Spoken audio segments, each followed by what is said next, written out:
This to me is a fascinating article by Dan Evans in The Guardian.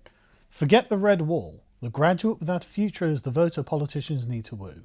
Now, you watching this may be too young to remember, but I'm old enough to be part of the cohort that was encouraged by the Tony Blair government to not only go to university, but have to take out a loan to do it. Because prior to Tony Blair, the system was that you would get grants, but you'd have to be academically gifted, or at least demonstrate that in school. And as someone who didn't spend much time in school, well, I spent my time in school, but like intellectually I wasn't in the school. I was doing the bare minimum to get by because I hated the system of the school in this country. And so I ended up with B's and C's for my GCSEs, did a couple of A-levels that I really hated doing, and then ended up going to university just because that was the course of your life. You were supposed to. The government was going to encourage you to go to university, and so I went to Coventry and did computer science and hated it and dropped out after the second year. And it's only when I was an adult that I realised actually my main interest was actually philosophy, and so I went to Birkbeck at the University of London to do a philosophy degree. I would not have known this when I was young. I didn't know this when I was young because there was nothing about the liberal arts that is promoted to young people, like it, especially back then. It was all very much the government trying to capture the new wave of technology going forward. And I got swept up in that like everyone else did and found that it just wasn't for me. I didn't enjoy it. It was boring, frankly. And I am going to be one of those people, if I hadn't fallen on my feet and succeeded in other areas, I may well have ended up as one of these downwardly mobile graduates. Now, Dan points out there's nearly 5 million graduates working in non-graduate roles. He says the much vaunted graduate premium, the idea that graduates earn more than non-graduates over their lifetime, is in drastic decline. New research shows that graduate salaries have fallen sharply in real terms over the past 2 decades, while minimum wage has risen slightly. So the point being, university is no longer a guaranteed ticket to social mobility and a better life. Now, there are lots of reasons for this, but this is very interesting, and it's a repudiation of the new Labour position that Tony Blair famously, education, education, education. Well, the kind of education matters, and Tony Blair wanted to see half of all people in Britain going through university. Now, this is what could be called elite overproduction, as in preparing people for a life that they themselves will not be able to lead, because of course there is a dramatically small number of elites needed in a civilization, and so preparing and producing people to become the elites of the civilization just leaves many of them out in the cold. Now, that is a concern, and Dan addresses that towards the end of this article, and I think we'll get to that in a minute. But why did they do this? Why was this what they had planned? And it is because they are a certain kind of person. They are the sort of managerial, rationalistic, bureaucratic, technocratic types. And all they could see myopically was, well, technology is changing and we will need to just have everyone doing that same thing, as many people as possible, and somehow we will end up capturing the future. Well, it didn't work, did it? It in fact left many of our people essentially out in the cold. The withering away of apprenticeships and practical work that everyone now, it's a constant refrain. Oh, we need Polish builders and plumbers to do the manual labour. It's like, well, we used to have English builders and plumbers doing manual labour, and they still do. There is obviously a large number of those. Why did we act as if this was somehow an ignoble profession, or a profession that actually it was beneath our dignity to do?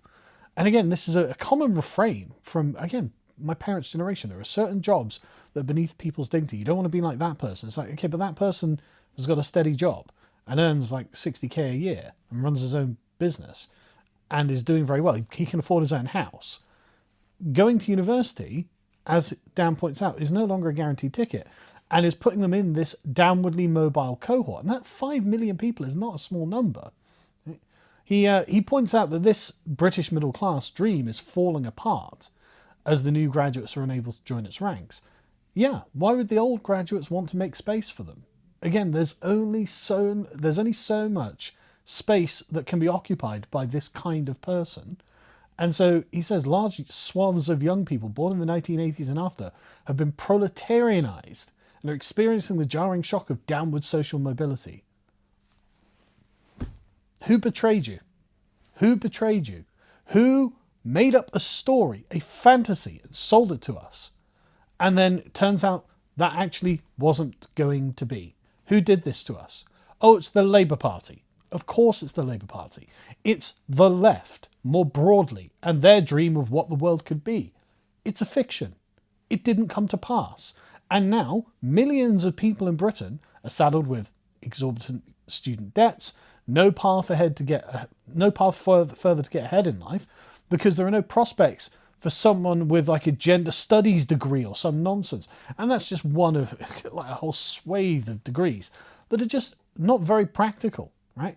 And you can be like, well, I mean, did you get your job in the philosophy mill? And I'll say, yes.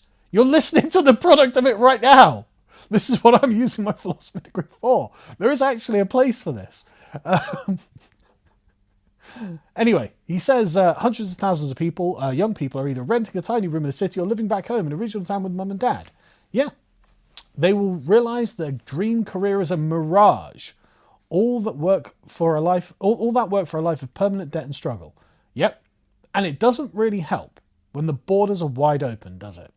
It doesn't really help when you're saddled with a degree that you don't need, and you can't even get off the first rung of the ladder because there's so much excess competition for the jobs that you are not trained for, but are going to have to apply for because your degree is worthless.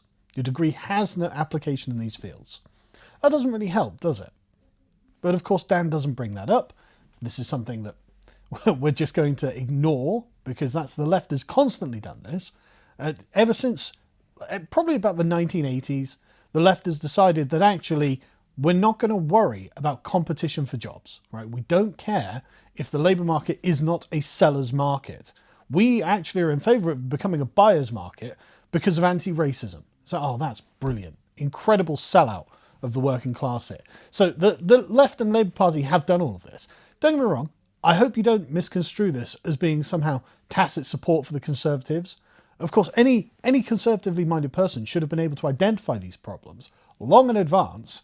And since we've had mostly Conservative government over this time period, since the 1980s, they could have headed this off at the pass. They didn't because they're ignorant and they don't care, right? Anyway, so he says, it's clear that many in government do not understand the material conditions that drove young people to left-wing politics, seen during the Jeremy Corbyn years. Well, it's not just that. Like, the left doesn't understand the material conditions that drove, say, Essex to Thatcherite politics, right? This is a blind spot on both sides, but he's not wrong. He's not wrong. Conservatives didn't understand, New Labour don't understand, Starmer's government don't understand, and they don't really care. They're not really that bright. They don't really have a proper coherent plan for the future, which I think is just the most self-evident thing in the world. But he points out they feel this group is not electorally significant and worth losing. But much like Peter Mandelson's hubristic quip that Labour could afford to abandon the working class because it had nowhere else to go, which is interesting, this underestimates a potent political force. And I think on this he is right. We should actually have something for these people. Like a sensible right-wing party would say, well, look, you have actually been betrayed by New Labour and the Conservatives, Reform, and maybe you could offer some kind of retraining scheme or something like that for those people who haven't got the opportunity because there are just simply not enough jobs available. And again, 5 million people, that is a lot. Offering retraining schemes or something like that might be really good, actually. But anyway, he points out that these downwardly mobile graduates are driving the rise of the Green vote and in places like Bristol and Brighton. And it's like, okay, they're going to be fairly concentrated in certain areas. But the problem that we would have from a right-wing perspective in dealing with these people is that essentially, he calls them Corbynite graduates. They've essentially been radicalised by the process of going through the universities. And not only are their expectations completely misaligned with what the reality is, well, their moral compass is completely deformed as well. So they think that essentially communism is ever going to happen, or is a good thing even if it did. And so there is a serious challenge here. And again, this is not something that I think any right-wing party in Britain should take for granted, because actually there is a legitimate argument to be made from the right that there is a duty of care that the state should have for those members of society that have been betrayed, that aren't able to get off of the very bottom of wherever they are on their own. There is something that could be done here from a conservative perspective. That doesn't mean abolishing private property. That doesn't mean hiking up extreme taxes. That just means having an eye to it and implementing programs that are feasible, economically affordable, and will get the job done to help people. There is definitely something the state can do in this regard. It doesn't have to be just left-wing communist nonsense. And it doesn't have to be, as he points out, like the industrial productive capitalism. It doesn't have to be an ideological, which is usually called the right wing, Thatcherite commitment to extreme capitalism either. I'm not like an extreme capitalist. I'm all in favour of property ownership, obviously, and so I do want a market to exist. But the abstract commitment to a free market itself is a kind of ideological mystification that prevents the thing from working for us, and it turns us into workers for that thing. And that, I think, is just the wrong way round entirely. And when we start addressing these problems in that perspective, as in we say, no, the market will do what we want it to do, and if it doesn't do that, we will just start hemming off parts of it that aren't appropriate, that we don't, and we already do this, by the way. There's a reason that you can't buy and sell slaves. Like, the slave owners didn't want to give up slaves because they were economically profitable for them. And we said no, because it's not what we think is the right thing to do.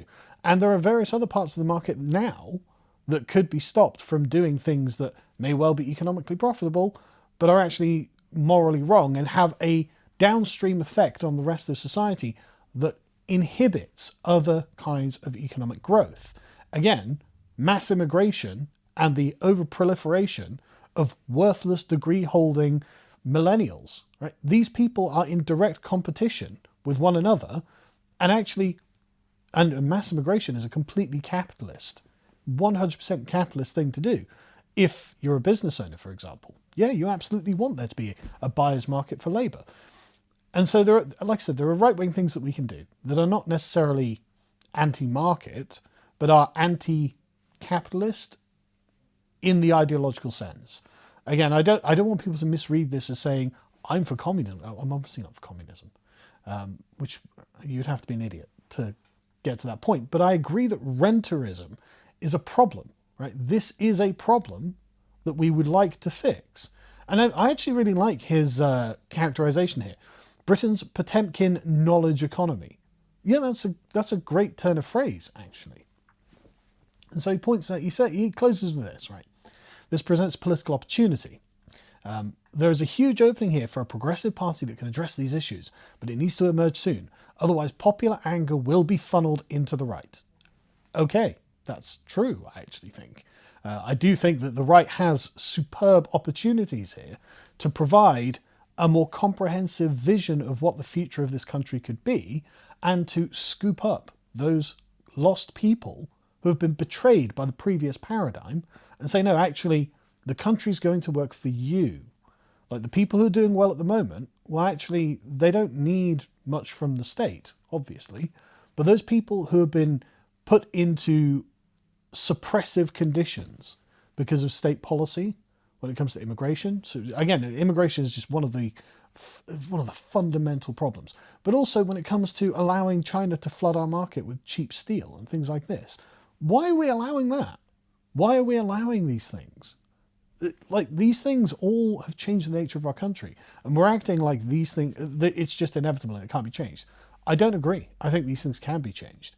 And I think that actually the right should have a much more visionary perspective on what the future could look like, that can not only undercut the left, but actually do some good for people, actually solve some of the problems. Because, as Dan points out, and rightly so, there are many, many people who have been betrayed, completely betrayed by the political establishment. We can fix this.